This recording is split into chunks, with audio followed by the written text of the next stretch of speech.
In today's video, I'm going to teach you how to add picture in Dorik Web.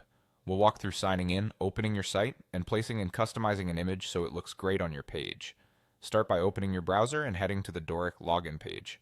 On the sign-in screen, choose Sign In with Google. Select your Google account to authorize access, and you'll be taken back to your Dorik dashboard. In your dashboard, find the site you want to work on and click Edit Site to open the visual editor. Inside the editor, open the Elements panel by clicking Add Elements. Locate the image block and drag it into your layout. As you drag, you'll see drop indicators that help you place the image exactly where you want it. Release to insert the placeholder. If you're building inside a section with columns, drop the element into the specific column where the picture should appear. With the image placeholder selected, use the on-canvas toolbar or the sidebar to choose Upload Image. This opens your Media Manager. Click Upload Image again to begin adding a new file from your device. Then choose Upload File and select the photo you want to use. JPG and PNG work great for crisp results and fast loading. Aim for a reasonable resolution and keep the file size optimized. If you've uploaded it before, simply select it from your media library instead of uploading again. Use clear descriptive file names and ensure you have permission to use the image you're adding.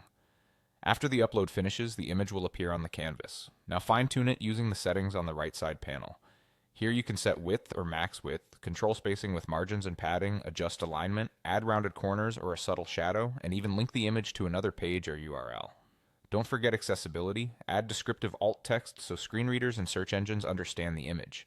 If the photo isn't fitting quite right, look for fit options like cover, contain, or original, and tweak object position to keep the most important part visible. You can also switch between desktop, tablet, and mobile views to make sure the image scales nicely across devices, then adjust sizes per breakpoint if needed. That's it, you've signed in, opened your site, added an image element, uploaded your picture, and refined it with the right side controls. Follow the same process to add more images wherever you need them, such as hero sections, galleries, or testimonials.